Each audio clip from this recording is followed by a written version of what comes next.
SER Podcast.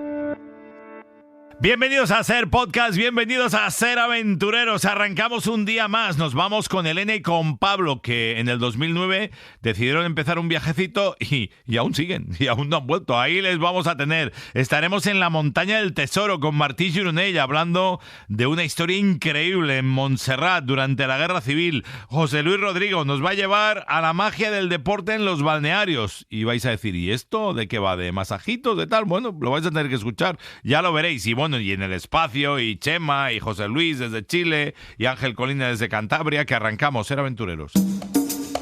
Comienza en la cadena SER, SER Aventureros. José Antonio Ponseti.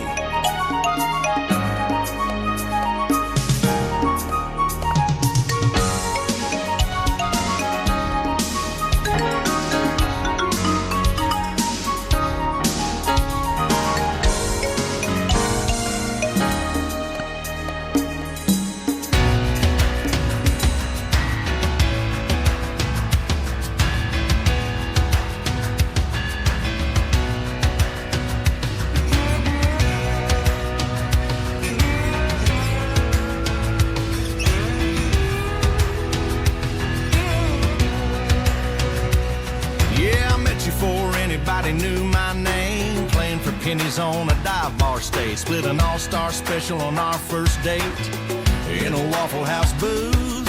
Your daddy was crying when he gave you away, 'cause all those country songs I played, they didn't come with a 401k, but hey, I had you.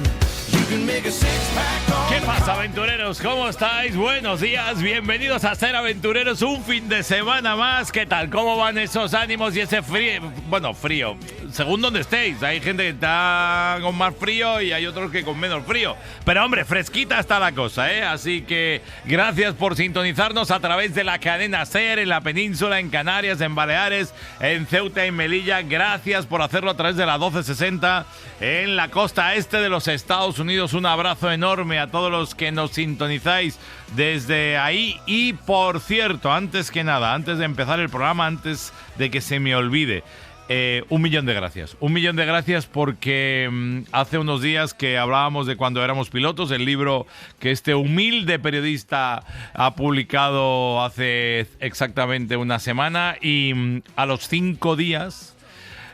segunda edición, o sea que sois una maravilla. Hay un montón de gente de SER Aventureros que me ha escrito y que lo tiene y que lo ha visto y que lo está disfrutando, cosa que todavía me hace más ilusión, porque lo importante ya no solo es adquirir el libro, sino disfrutarlo y que os guste lo que cuento. Y por cierto, los que queráis, el lunes, sí, pasado mañana, lunes 20 a las 7 de la tarde, si estáis en Madrid, si estáis por el centro, en Gran Vía, vamos a estar en la Casa del Libro, mano a mano con Carlos Sainz, hablando del Dakar y del desierto y de África y de las aventuras. Así que quien le apetezca acercarse será bien recibido. Ya sabéis que esto funciona, el primero que llega, el primero que se sienta, o sea que tenéis que veniros, sentaros, y os tocará, entiendo, hacer colas, y espero que no se quede nadie fuera, o que no se quede mucha gente fuera, cruzo los dedos. Pero bueno, que lo sabéis, que os espero si queréis ahí en Gran Vía. Dicho todo esto, agradecimientos cumplidos. Señor Ángel Colina, ¿qué tal está usted? Muy buenos días. Buenos días, director. Pues muy bien, aquí con una semana que hemos tenido unas heladas impresionantes y muy bien, muy bien. Ah, por cierto, te voy a comentar una cosa en tu libro, en lo de la Casa del Libro, que Dime. Cuando vayan, cojan asiento, pero que compren un libro de paso, ¿no? Bueno, los que quieran, y a quien quiera se lo firmaremos. Y encima, escucha, que te lo firme Carlos Sainz. Carlos Sainz es un extra, eso no pasa todos los días. Yo lo tengo firmado por José Antonio Ponseti. El autor. Ese es el bueno. Ese es el bueno. Ese es el bueno, sin ninguna duda. En Chile, que está con más calorcito, por eso decía que no todos estamos con frío, con más calorcito que calor, mi querido José Luis Angulo. Hola, José Luis. ¿Qué tal? Pues sí, por aquí calorcito. La semana pasada, sobre todo en Santiago, pues muchísimo calor. Yo estoy bastante más al sur, así que bueno, como hemos dicho ya muchas veces, por el día calor, por la tarde, noche ya fresquito, así que de momento... lo dije la semana pasada y lo repito en esta, no se están respetando los incendios, así que parece que este año se lo está llevando todo la parte de Estados Unidos, así que de momento cruzamos los dedos y ojalá se mantenga. Y yo le voy a pedir un favor a mi queridísimo director. Sí, dígame. Y es que mi libro del Dakar, libro? que lo tiene él, ¿sí? que lo tiene él, lo tengo yo, me lo firme también Carlos Sainz. Pero bueno, eso es una cara, o sea, le tengo que pedir que Sainz me firme tu libro, ¿no? Pero qué jeta el tío. Claro, ¿qué pasa? Que no tiene suficiente con la firma del director. Claro, no tiene José suficiente, Ángel. Acuérdate, José Luis Angulo, mi nombre. Sí, acuérdate, qué cruz, sueño con tu nombre. Don Chema Rodríguez, en el sur de este santo país, creo que está por ahí. Hola, Chema, buenos días, ¿cómo estás? Muy buenos días, aquí en mi casita de Vejé, de la frontera. ¿Y hay fresquito o calorcito? Muy bien, aquí en esta semana que decían que eran los días más fríos del año, pues aquí hemos estado 18, 19 graditos, así que... Pues bendito frío, entonces. Y decirle al director que mi libro aquí no sé quién, yo no sé quién lo tiene, ni a mí no me ha llegado, no sé ni si existe, ni si tiene mi nombre, ni si nada. Pero tú, lo primero, ¿has aprendido a leer ya? Bueno, sí, pero yo leo de atrás para adelante, así que eso al autor no le tiene que importar. Bueno, no te preocupes. Oye, que tu libro está guardado con el de José Luis. La anécdota de Chema de esta semana es la oyente que le reconoce mientras está desayunando y termina desayunando con ella. Eso es lo que yo me he enterado por ahí, ¿no? Sí, y pagó Chema, si no me equivoco, ¿verdad? Sí, según entro, sabéis que yo desayuno por la mañana en los 3 carriles y según entro, una persona me llega y me dice, ¿tú eres Chema Rodríguez? Y yo, sí, ¿por qué? Tal, yo soy oyente de Ser Aventurero y tal y cual, y bla, bla, y te he oído decir que vienes a los 3 carriles, y entonces como nosotros vivimos en Conil, pues de vez en cuando venimos por aquí y tal. Entonces os lo conté por el chat y el señor director me dijo, por favor, invítela a desayunar. Y entonces yo la invité a desayunar, claro, pero le advertí, mira, Leo es como se llama la oyente, Leo, yo te voy a invitar a ti y a tu marido, te voy a invitar a desayunar, pero que sepas que las posibilidades de que yo cobre este desayuno son bastante remotas. No, ¿cómo bastante remotas? ¿Ninguna? ¿Cómo bastante remotas? No, claro. Chema, yo tengo un truco. Chema, yo tengo un truco. Guárdate el ticket y lo metes con el de la cena de Navidad. Ah, sí, claro. O el de Año Nuevo, o la cena de Año Nuevo. Anda que no. En fin, pues esta es la historia de este equipo maravilloso, que ya sabéis que estamos repartidos a lo largo y ancho del planeta. Y lo que vamos a pedirle a Chumi es un poquito de música, porque nos vamos a ir con la primera pareja de invitados. Bueno, realmente nos vamos a ir con ella, que son Elena y Pablo, y ya veréis que un buen día en el 2009 decidieron que la vida pasaba por irse de viaje, pero se les ha olvidado regresar. Todavía siguen, ya veréis.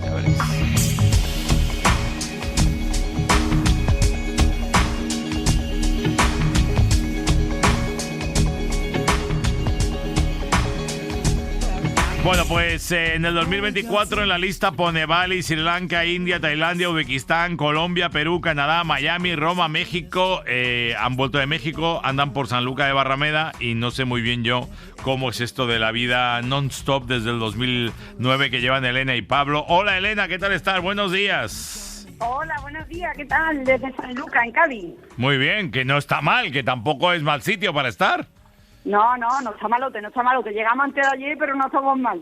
Bueno, oye, cuéntame esto, ¿cómo pasó esta historia? En el 2009, un buen día dijiste, bueno, pues nos vamos a dar una vuelta. Y desde entonces, sin parar. Sí, la verdad es que en el 2008 habíamos estado ahorrando dinero para quitarnos la hipoteca. Nosotros teníamos vidas normales, nuestros trabajos, y estábamos ahorrando para quitarnos la hipoteca. Y de pronto, cuando nos vimos con el mogollón ahí en el banco, dijimos, niño, ¿por qué no nos vamos de viaje a ver lo que dura esto? Y nos lo pulimos viajando. Y entonces fuimos realmente sin saber cuánto nos iba a durar el dinero, que no teníamos ni idea. Y el dinero duró 3 años. Pensábamos que iba a durar 1, pero íbamos muy tiesos, la verdad, y duró 3. Y entonces lo que pasa es que después de 3 años ya no fue imposible volver, porque cuando ya te habitúas a vivir de esa forma, volver es muy complicado. Así que desde entonces ya hemos seguido viajando, alternando viajar en diferentes países, viajando con ONG, trabajando online como hemos podido, la verdad.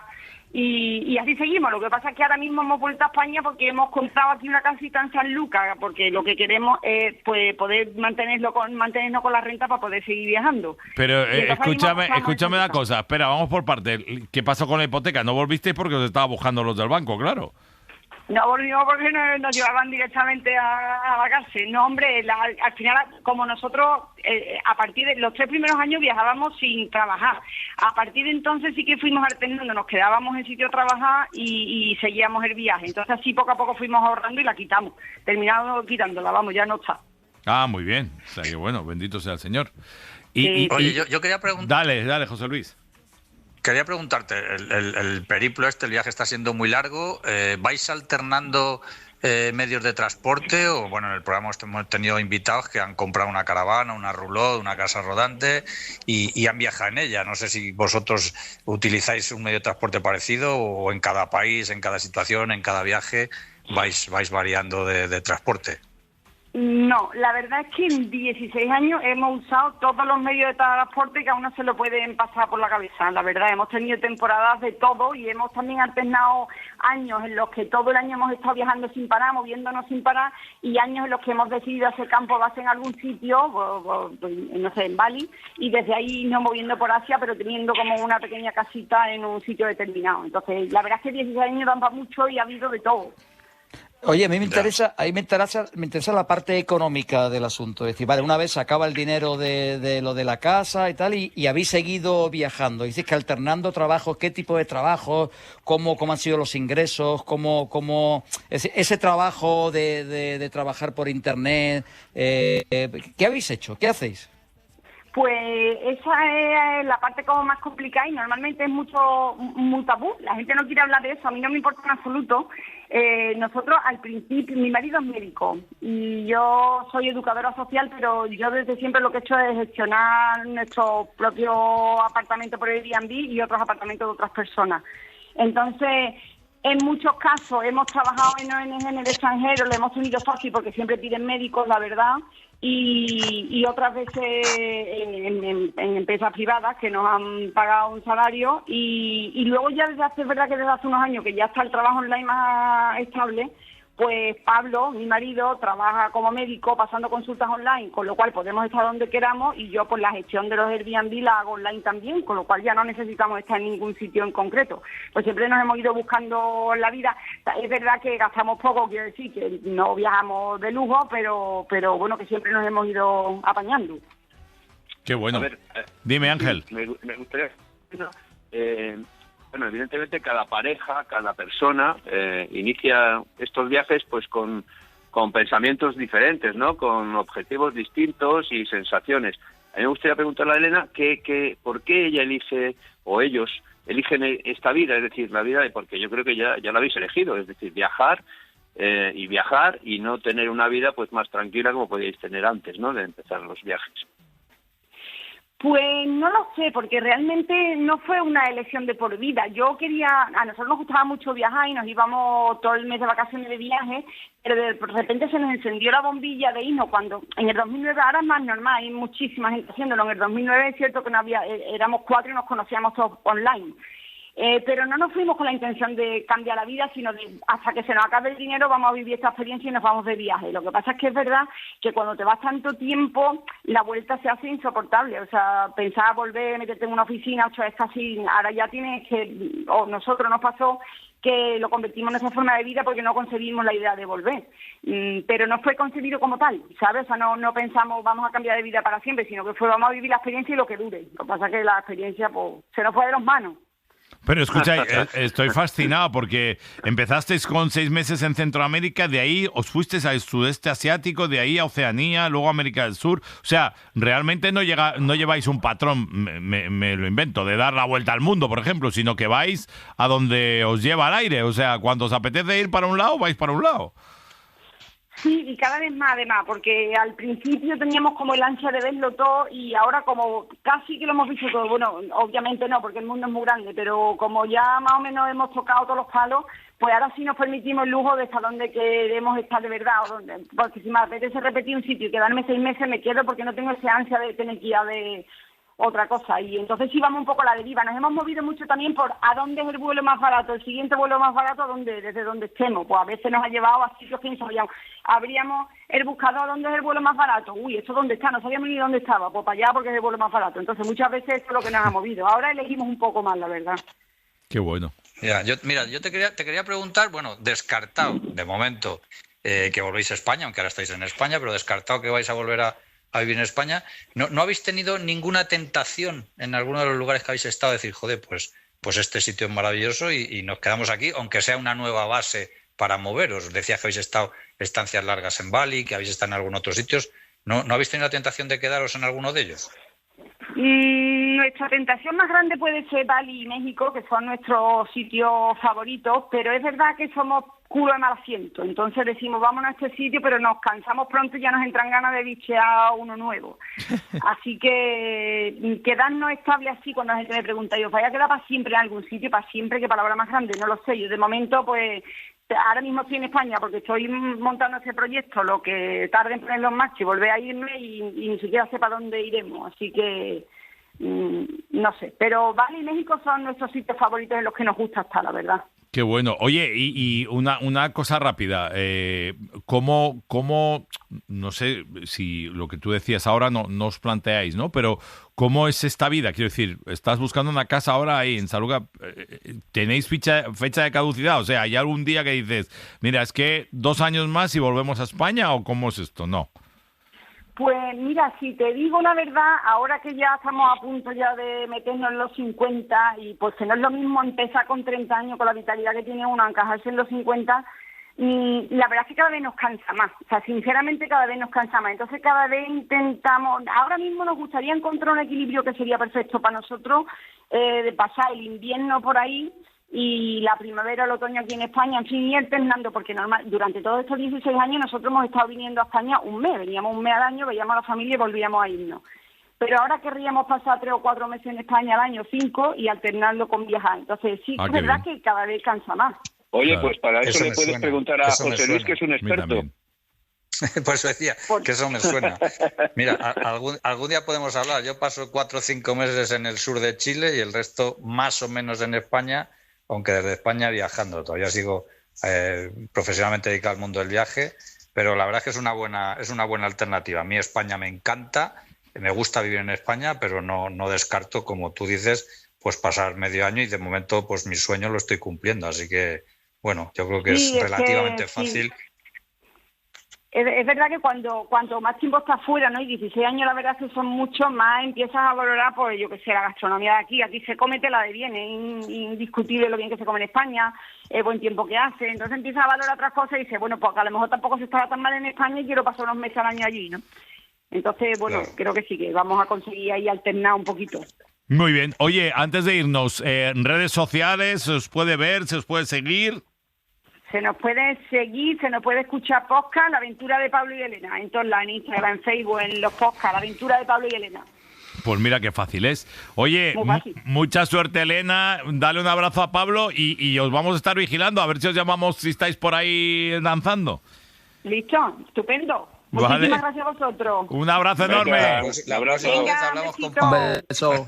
Chao. Hasta luego. Pues ya lo veis, un buen día. En el 2009 decidieron Elena y Pablo irse a dar una vuelta y la vuelta sigue. Y estamos en el 2025.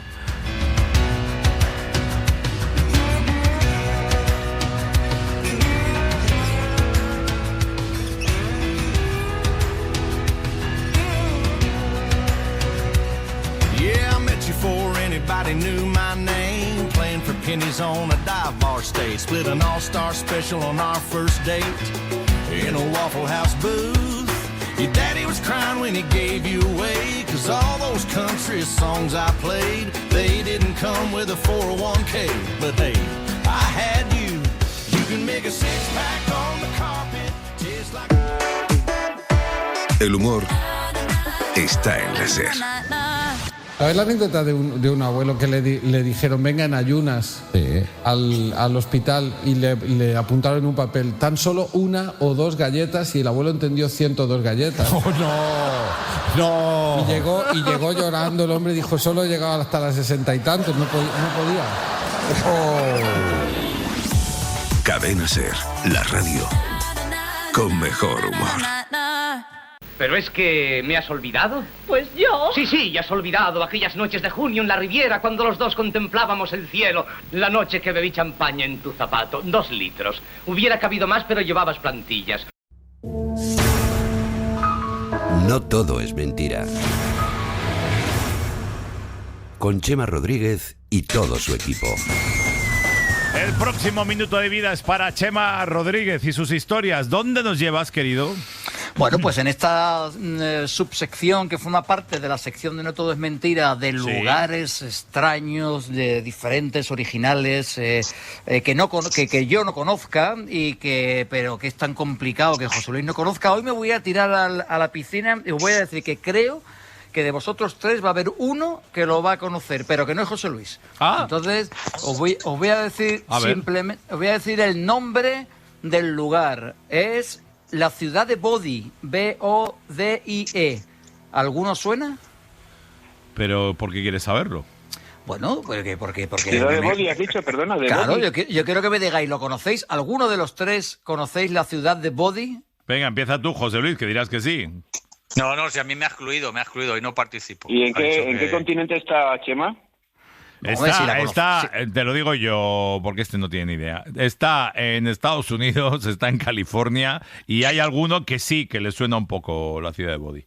Eso es, pues ¿Quién la conocía? Claro, lo ves como he acertado, que lo iba a conocer uno, pero para no quedar era bien José con el Luis. director, ¿eh? Lo haces para quedar bien con el director. Claro, esto era hoy un homenaje para quedar bien con Ponseti. Bueno, pues yo no lo conocía. Aquí de lo que se trata es de que yo no la conociese. Entonces, indagando, encuentro la ciudad de Bodi, que es un pueblo fantasma ubicado en California, efectivamente, en Estados Unidos, que fue fundado a mediados del siglo XIX durante la fiebre del oro, que llegó a prosperar rápidamente gracias a la minería, y que en su apogeo llegó a tener hasta 10.000 personas viviendo. Tenía salones, casinos, prostíbulos, todo tipo de establecimientos comerciales para una vida salvaje y descontrolada. La típica ciudad del oeste americano. Era un pueblo dinámico en el que ahí convivían mineros, empresarios, comerciantes, mujeres que trabajaban, jugadores forajidos. Aquello era gente buena, todo es gente buena. Claro, era un lugar, uno de los lugares más peligrosos y caóticos que había en el lugar. Hay una frase que no sé si José, si Ponseti le suena, que se dice en Estados Unidos, que es "Goodbye God, I'm going to Bodi". Es decir, que es algo así. ¿Qué significa, José? Me voy, nos vemos en Bodi, ¿o qué has dicho? ¿Goodbye? Sí, goodbye, pero es decir, goodbye God, I'm going to Badi, es como, Dios mío, me voy a Badi, como voy a un lugar de mierda y peligroso, ¿no? Es decir, los duelos eran muy habituales y muy comunes, robos, asesinatos, pero además había servicios básicos como escuelas, como iglesias, como hoteles, había incluso la iglesia sigue, no sé si seguirá hoy en día en pie, pero yo recuerdo que la iglesia hace unos años, ni me acuerdo cuando... Pero hace unos años estaba la iglesia y el pueblo está bastante bien conservado, lo que queda. Lo interesante o sea, que quedan restos del pueblo. Sí. Claro. Sí. Está en pie el pueblo, Ángel. Y lo interesante de esa conservación del pueblo es que no han construido un plató cinematográfico, sino que el pueblo lo que queda exactamente igual que cuando lo abandonaron, cuando las últimas personas que se fueron del pueblo en 1940, porque la fiebre del oro... La verdad es que aquello duró muy poco, porque claro, aquí llegaba gente, triunfaba en el oro, otros que no triunfaban, cuando se acabaron los minerales, aquello empezó a decaer al principio del siglo XX y en 1940 ya no quedaba nada, no quedaba nadie, y se ha ido manteniendo, y hoy día es un lugar que se puede visitar, que puedes ir a recorrer, pero por el cual paseas como una auténtica ciudad fantasma, y donde ves los lugares, algunos de ellos muy bien conservados. ¿Tú te acuerdas de una peli, Chema, que se llamaba La leyenda de la ciudad sin nombre? Que le hacía Lee Marvin. La leyenda de la ciudad sin nombre, que es un clasicazo de las pelis de todos los tiempos. Pues un poco la idea, que es la historia de unos mineros, que es un pueblo que solo hay hombres, por cierto, y que de repente pasan unos mormones y el mormón está casado con varias mujeres, entonces deciden entre el pueblo que se van a quedar a una de las mujeres porque el otro tiene muchas. Es la hacía Lee Marvin y Clint Eastwood, recuerdo. Sí. Efectivamente. Es un clasicazo. Bueno, pues un poco está basada en esta historia, ¿no? En ¿Ese pueblo es un lugar turístico ahora o no? Eso sí, se puede visitar. No sé si es turístico, Chema. Sí, es una atracción turística, lo que pasa que no, ya te digo que no está, es decir, no han hecho como en otros muchos lugares que convierten una antigua ciudad tal y cual en un plató cinematográfico. No, aquí realmente es como, tiene una decadencia detenida, ¿sabes? Como si está como quedó en 1940, con un mantenimiento mínimo y tal, y paseas por las calles y es un lugar, yo evidentemente no lo conozco, por eso está en esta sección, pero lo he buscado por internet y he visto fotos. Y si veis fotos, flipáis. Es un sitio verdaderamente brutal, muy chulo de visitar. Pues lo vamos a ir dejando aquí. Me ha parecido fenomenal la sección de hoy, el homenaje que me has hecho. Gracias. Oye, pues ¿me dejas contar una anécdota? Por favor, venga. Pues en el 1880, mi abuelo materno emigró a Estados Unidos y estuvo de capataz en una mina, pero de carburos, no era de oro, de carburos, pero imaginaros, un cántabro en 1880 que llega a ser capataz en una mina en Estados Unidos.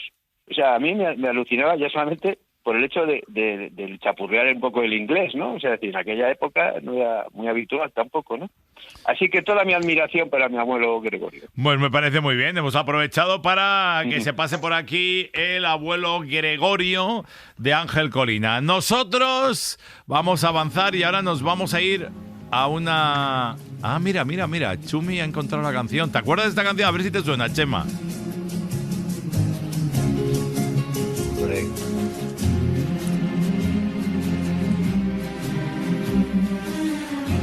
¿Qué te parece? ¿Te acuerdas de esta canción o no? ¿Te suena esta melodía? Bueno, pues esta melodía es de esta peli, de La leyenda de la ciudad sin nombre. Así es. Ahí estamos, qué maravilla. Bueno, pues aprovechamos esto y nos vamos a otro lado mágico.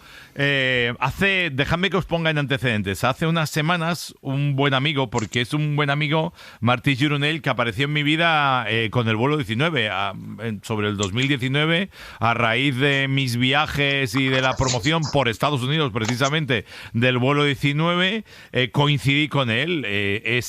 Aparte de periodista y un tipo espectacular, tiene un hit tremendo con El puente de los judíos, que fue su primer libro, y luego ha escrito un montón de historias, La venganza del vendolero, El arqueólogo, volvió con Palabra de judío, que era la continuación del puente de los judíos, escribe también cosas para niños, y hace unas semanas me escribió y me dice, oye, saca un libro nuevo que me apetecía mucho mandártelo. Realmente no era un libro pensado para ser aventureros inicialmente, pero me llegó La montaña del tesoro.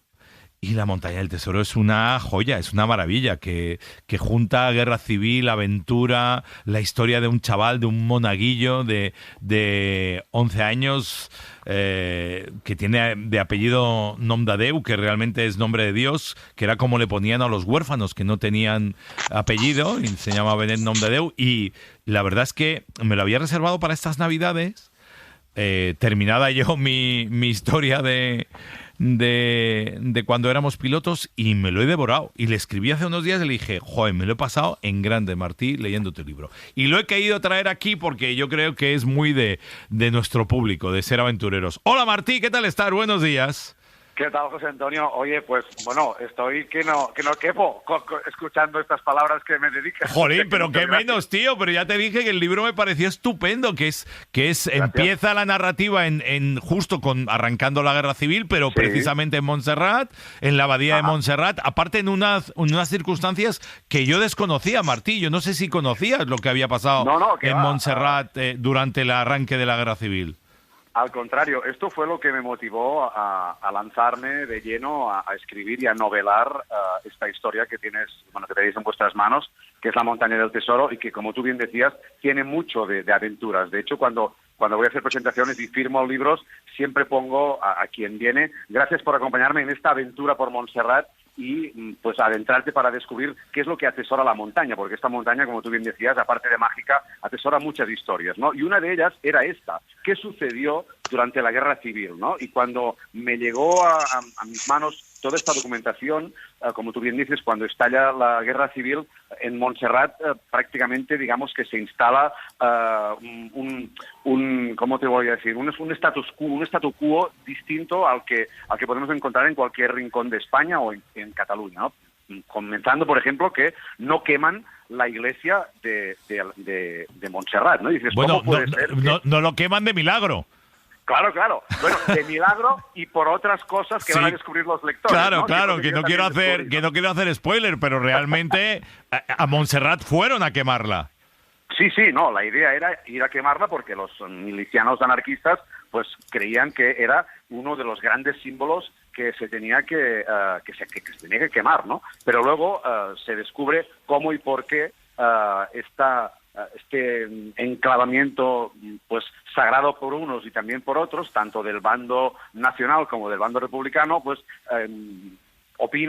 convienen que se debe mantener al margen de las lides, digamos, belicosas, ¿no? Que están, pues eso, rompiendo España en dos, ¿no? Y lo que a mí me alucinó es ver todo lo que pasa en Montserrat durante los 3 años de guerra, desde julio de 36 a enero del 39, que era muy desconocido, no solo por mí, sino por gran parte de la gente en Cataluña y en España, ¿no? Escúchame, yo he alucinado. Yo, que me pasé, como tú muy bien sabes, con mi anterior libro, con La Caja Azul, buscando y buceando en la Guerra Civil, lo de Montserrat es que lo he flipado.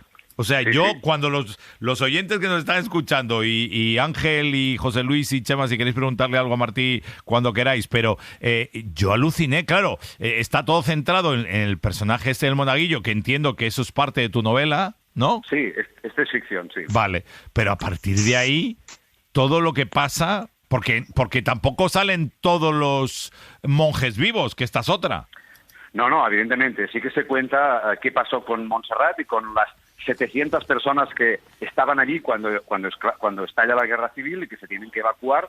Un colectivo importante es la Escolanía de Montserrat, el coro de monaguillos, y como todos vuelven hacia sus familias, pues yo pensé, pues si me invento uno que sea huérfano, se tendrá que quedar en Montserrat y desde dentro nos podrá contar qué es lo que pasa y qué es lo que ven sus ojos. También pensé que al enfrentarme a la guerra civil, que era la primera vez que me enfrentaba a este tema, pues buscando una voz que fuera así como más ingenua e inocente, como la de un niño, y que podía preguntar cosas sin temor a nada y a nadie, pues era mucho más fácil, ¿no? Y también, pues evidentemente, tocar los temas históricos, ¿no? Cómo se aniquilan a buena parte de los monjes, como, digamos, presidentes importantes de aquel momento, como el presidente Lluís Companys o el presidente Azaña o el Lehendakari Aguirre, se dan cita en Montserrat, como una vedette que se lo estaba petando en aquel momento en el Paralelo de Barcelona, como la Bella Dorita, hacía espectáculos en Montserrat. O sea, eso me pareció tremendo. Tremendo, que hasta fui a buscarlo y tal, porque claro, hay cosas que he querido descubrir si era cierto, pero no, es brutal. Sí, pero aparte, como tú... Dime. Dime, José Luis. Martín, Ángel, perdón. Te quería preguntar, a la hora de investigar, porque supongo que habrás tenido que investigar un montón, y te ha resultado muy complicado, ¿cómo ha sido todo el proceso de la investigación para el libro? Pues la verdad que fue bastante fácil porque tuve la suerte de encontrarme con la persona que más sabe sobre este episodio, que era muy desconocido, que es la actual bibliotecaria de Montserrat, que es Àngels Rius, que estaba trabajando en toda esta documentación para hacer una exposición y un libro conmemorativo allí en Montserrat, ¿no? Y ella fue la que me puso sobre la pista de los acontecimientos que llevaron a Montserrat a sobrevivir como símbolo y también pues como este espacio sagrado y cultural y nacional en Cataluña, y ella fue quien me guió, digamos, para encontrar las perlas y las joyas que vais a encontrar en esta novela, ¿no? Pero además, como bien decíamos antes al inicio, también a hilvanar un poco esta aventura, porque el hecho de que quien nos coja de la mano para que veamos qué es lo que pasó durante estos 3 años sean pues un grupo de niños, ¿no? Que son los hijos de los Mossos d'Esquadra que viven allí, que es Benet, este monaguillo y demás, pues hay unas reminiscencias muy, digamos, claras, como dice el título, a La Isla del Tesoro de Robert Louis Stevenson. Y luego aquí también, pues bueno, hicimos hincapié en toda una documentación para intentar hacerlo más visual para el lector de nuestros días, cómo era aquella montaña que atesoraba, digamos, distintos tesoros, ¿no? Uno, que es muy particular, que es el que se tendrá que descubrir al final de la novela y que es casi un secreto de Estado, guardado, digamos, como secreto de confesión por uno de los frailes muy amigo de nuestro protagonista. Pero sí, la documentación ha sido relativamente fácil porque, bueno, la tenía a mano con la persona que más conoce este tema. Qué bueno. Hay una parte también que me llama mucho la atención, ¿no? Y es cómo no se conocía esta historia. O sea, cómo nadie ha hablado en la Guerra Civil de lo que supuso y de lo que fue Montserrat. Sí, esto es lo que te digo, que lo que más me sorprendió, ¿no? Cuando yo llego de mi visita a Montserrat, después de entrevistarme con Àngels Rius, y bueno, pues voy a hacer un café o a tomar un vino con amigos y familiares y les hablo del tema, ¿no? Y por qué estoy en esto y haciendo aquello y trabajando en lo otro. Todo el mundo me estaba mirando con una cara diciendo, pero ¿qué me cuentas, no? ¿Qué me estás diciendo? Que Montserrat no la quemaron, que se salvó de que la volaran y la dinamitaran por el concurso de un doctor, porque Montserrat se convirtió en un hospital militar con más de 3.000 camas, y ¿cómo puede ser que no lo sepamos? Pues no lo sé, o sea, es una respuesta a esta pregunta que aún a día de hoy no sé, porque no se sabe, si no es porque Montserrat, como digo, es un monasterio, es una abadía, es un centro cultural y religioso, pero además es muy celoso de todo lo que ha acontecido allí durante toda su historia, aunque ahora están celebrando el milenario de su creación, que fue en 1025, ¿no? Claro. Pero hay distintos momentos de su historia, y yo creo que este es uno de ellos, que han, siempre que han podido, pues intentado de no esconder, pero sí, digamos, no comentarlo mucho, ¿no? Àngels Rius es la bibliotecaria y me dijo que le costó mucho a ella encontrar documentación para, digamos, poder crear esta exposición y el libro conmemorativo. Con lo cual, bueno, quizás, no sé, porque continúa siendo un tema, aunque nos lo parezca extraño a estas alturas, ¿no? 2025, pues hablar de según qué tema relacionado con la guerra civil aún es, digamos, un poco complicado, ¿no? Sí, yo me he encontrado con historias también complicadas con la caja azul. Lo que os puedo decir también es que no sé cuántas lleva ya. Yo la última vez que he mirado llevabas 10 semanas seguidas, número 1 en ventas en Cataluña. Desconozco el resto de los datos en el país, pero vamos, que es un libro que ha tenido una aceptación brutal desde su salida. Estoy muy contento desde finales de mediados de octubre, que apareció la novela en catalán, como tú bien dices, ha estado y está allí arriba desde hace 10 semanas, un agradecimiento a los lectores impresionante. Sé que por España va haciendo su singladura, evidentemente más modesta. Hoy me enviaban fotos de ejemplares que están en Málaga, por ejemplo, en la Casa del Libro de Madrid, o sea que está. Y bueno, y hablando ahora con vosotros, pues espero que también acabe llegando a mucha más gente esta historia de la montaña del tesoro, y como decía antes, para aquellos curiosos aventureros que quieran saber qué es lo que atesora esta montaña tan mágica, ¿no? Muy bien. Pues querido Martí, La montaña del tesoro, Martí Gironell, Editorial Destino, recomendación hoy en Ser Aventureros. Os garantizo que nos va a dejar indiferente, y que os vais a quedar boquiabiertos de esa parte, de ese trocito de la guerra civil que pasó precisamente en esta montaña, ¿no? En la montaña de Montserrat. Era totalmente desconocida, Ponseti. No, absolutamente desconocida. Escúchame, yo he leído el libro y me he quedado, te lo juro, le escribí, le dije, tío, me ha encantado, porque es que no sabía nada del libro. O sea, no sabía nada de esta historia, no del libro, de esta historia. O sea, me pareció brutal, pero bueno. Bueno, a veces también creo, no sé si estaréis de acuerdo, que la literatura sirve para esto también, ¿no? Para poner luz a determinados momentos de nuestra historia que son oscuros o que alguien ha querido oscurecer, ¿no? Pues a través de la literatura aventurarnos a descubrir, pues creo que también es un trabajo que tenemos que hacer los que nos dedicamos a esto y nos gusta, pues eso, ¿no? Aventurarnos en nuestra historia para conocernos un poco más, ¿no? Martí, ojalá que mucha gente conozca esta historia de la montaña del tesoro. Un abrazo enorme. Gracias, un abrazo. Cuídate mucho, feliz día. Nos debemos una. Sí. Hasta pronto. Bueno, Martí Gironell, La montaña del tesoro, Editorial Destino, insisto, la guerra civil en Montserrat, que os dejará absolutamente descolocado, porque claro, lo primero que yo pensé, dije, joder, yo no lo recordaba, digo, pero Montserrat, ¿cómo no la quemaron? Porque con toda la que se montó. Bueno, pues ya en el minuto 1 el libro te atrapa porque estás en toda esa movida de que la van a quemar, que no la van a quemar, va a haber ahí un lío de mucho cuidado. Mínima pausa, que está por aquí ya el mítico Javier Gregori. Hola, buenos días, Gregori. Hola, buenos días. Nos llevarás al espacio en Os nada, llevo ¿no? a la Luna porque la cosa se está empezando a complicar. ¿Cómo que se está complicando? ¿La Luna se está complicando? Efectivamente, este es el año de la explotación privada de la Luna por compañías privadas y ya hay 2 lanzamientos, uno americano y otro japonés. Ya empezamos. De verdad, yo salgo de la montaña mágica de Montserrat y ya me ha metido un jaleo. Ay, por favor.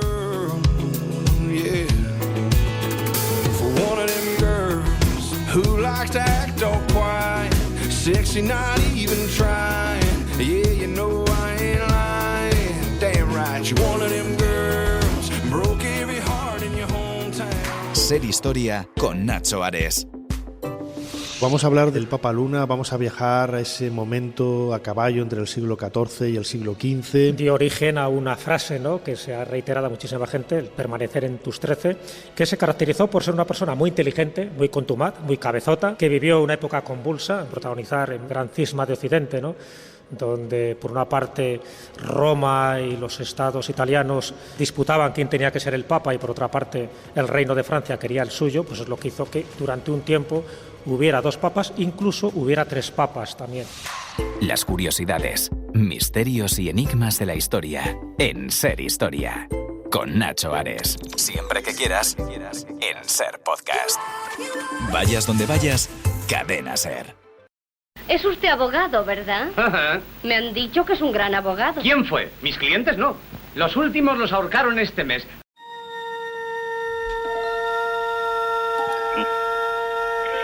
El espacio, la última frontera.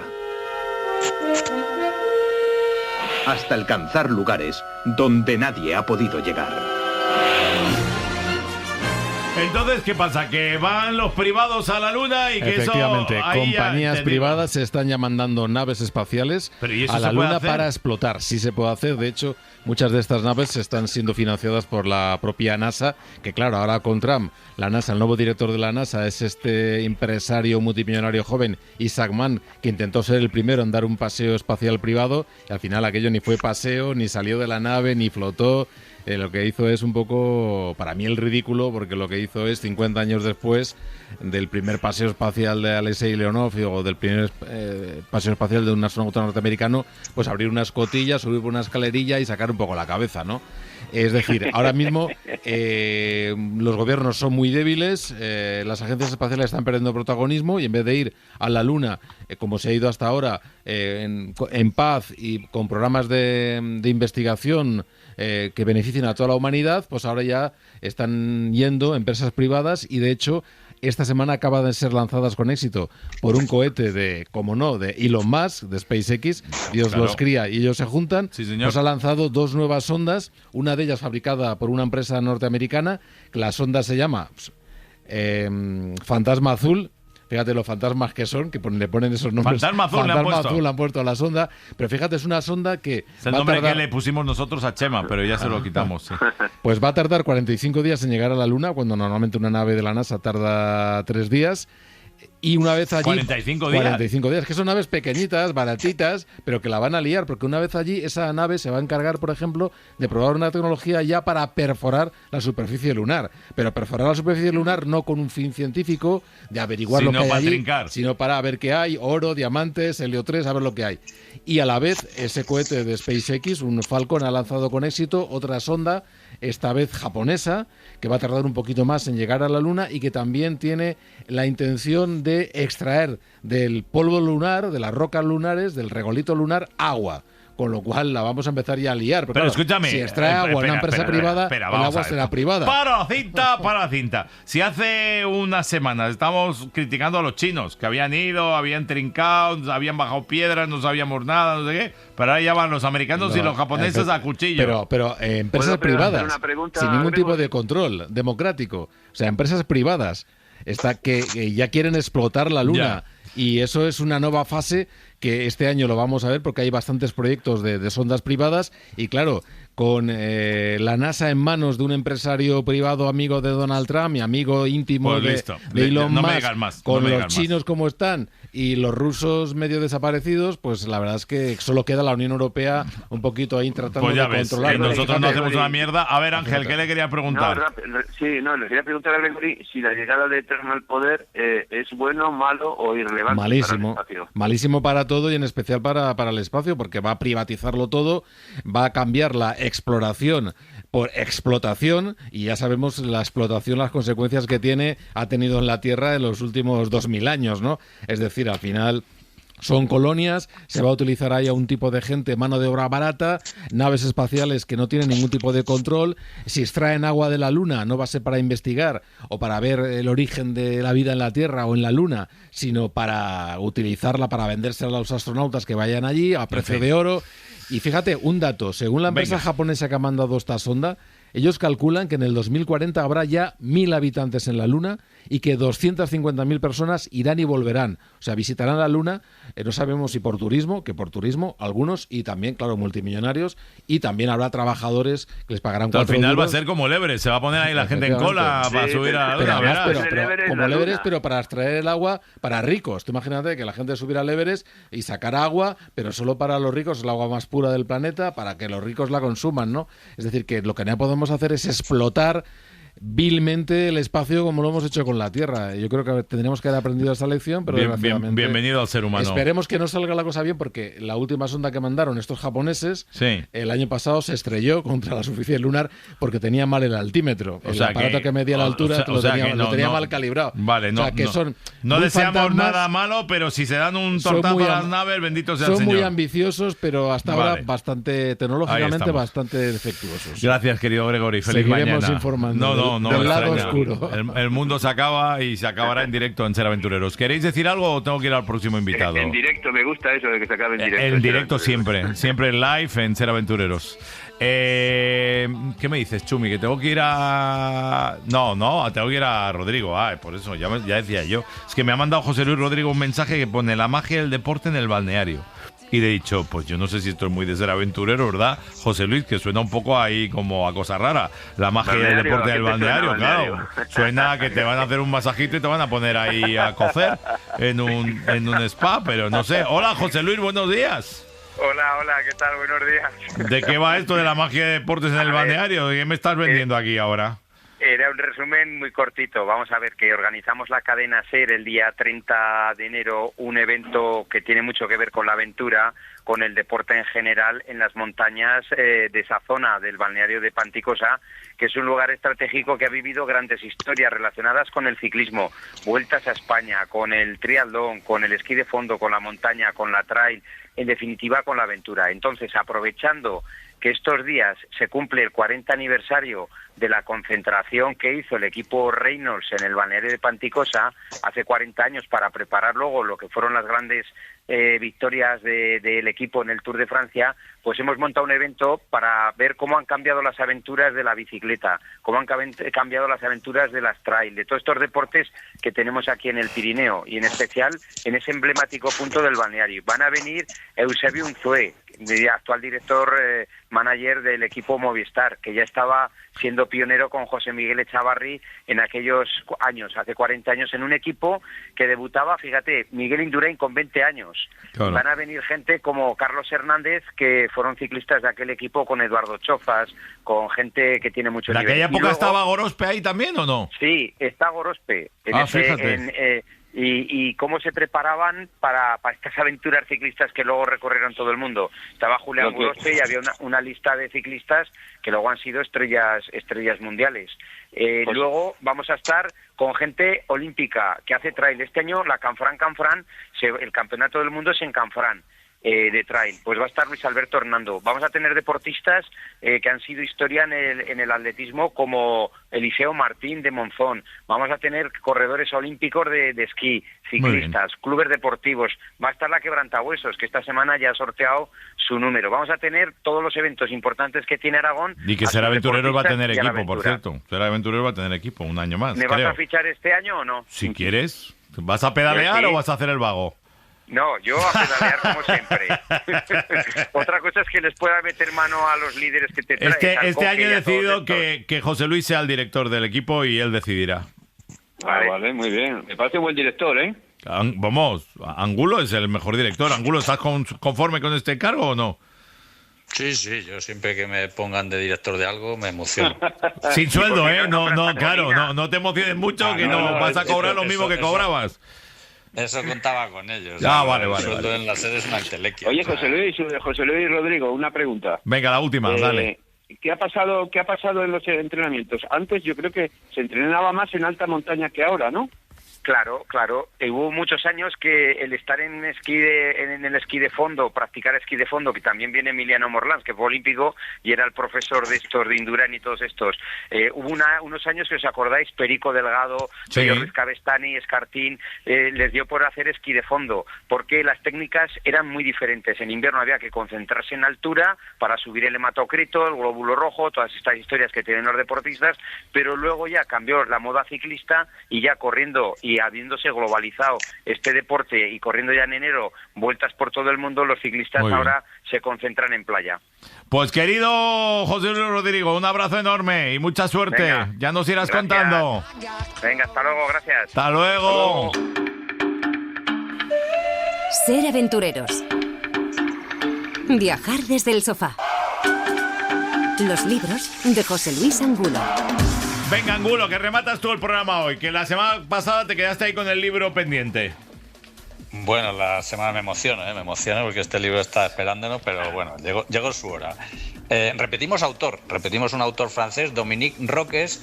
Hoy vamos a hablar del aroma de los bosques, pero ya en 2022 hablamos de un libro que sacó, El buscador de esencias, un viaje al origen de los perfumes del mundo. Dominique fue leñador, fue actualmente perfumista y es un hombre que se dedica a viajar por el mundo localizando plantas, localizando olores, y de ahí aquel libro famoso, El buscador de esencias. Viajábamos a Bulgaria, la India, Andalucía, El Salvador, a Laos, buscando esas esencias que luego, sobre todo en Navidad, pues nos venden esos frascos de colonia a unos precios absolutamente, en muchos casos, de locura. Pero en este caso nos vamos al aroma de los bosques. Dominique Roques repite, empieza a viajar, pero en este caso buscando los bosques del mundo. Nos vamos a ver los cedros del Líbano, los alerces, las hayas en los bosques europeos. Nos habla también de los carboneros, esos hombres que, bueno, durante generaciones han fabricado el carbón, que durante muchos años pues fue, bueno, lo que nos daba calor, lo que nos permitía cocinar, y cómo se fabrica el carbón. Nos vamos a California, nos vamos a ver esas secuoyas gigantes que parece que realmente que no son árboles, que son monumentos, que incluso hemos visto películas donde algunos coches transitan por túneles que han hecho dentro de las secuoyas. Nos vamos al Chaco, en Paraguay, para bueno, descubrir también un maravilloso árbol, el palo santo, que da un aroma y bueno, unas maderas. Amo el palo santo. Nos vamos a Madagascar, nos vamos a Borneo, y el libro empieza pues con un dato un tanto negativo y preocupante, diciendo: en poco más de un siglo los hombres han talado la mitad de los bosques de la Tierra, en poco más de un siglo. Esa es, digamos, la nota negativa, y así arranca el libro. Y luego, en cambio, pues al final nos dice que todavía quedan bosques primarios, bosques salvajes, como por ejemplo en los Cárpatos, que los tenemos aquí cerquita. Bueno, tenemos ahí en la zona esa de Hungría, Checoslovaquia, esas montañas de los Cárpatos maravillosas para hacer trekking, para hacer senderismo, pues todavía ahí quedan bosques en estado salvaje. Así que, bueno, vamos a ir descubriendo todos esos maderas, todos esos árboles. Un apunte nada más, pues nos habla Dominique mucho del cedro del Líbano, ese árbol maravilloso que incluso es parte del emblema del país, de la bandera, hoy que el Líbano, Israel y toda esa zona está tan lamentablemente de moda. Bueno, pues los bosques de cedro del Líbano fueron famosos, fueron con los que se construían embarcaciones, los fenicios y demás, y hoy en día, bueno, pues prácticamente es muy difícil verlos porque quedan muy poquitos. Así que El aroma de los bosques, Dominique Roques, y editado una vez más y de una forma primorosa, editorial Siruela. Un beso enorme, cuídate mucho por Chile, amigo. Igualmente, un abrazo, chicos. Hasta la semana que viene. Abrazo, gracias, Angelito, cuídate por Cantabria. Abrazo a todos. Chao, en Andalucía. Gracias, mi querido Chema. Adiós, guapas. Sed felices. Y terminamos como empezamos, dándoos las gracias por hacer en 5 días posible que ese Cuando éramos pilotos se haya convertido en el libro más vendido de estos días y que estemos en segunda edición. Sed felices.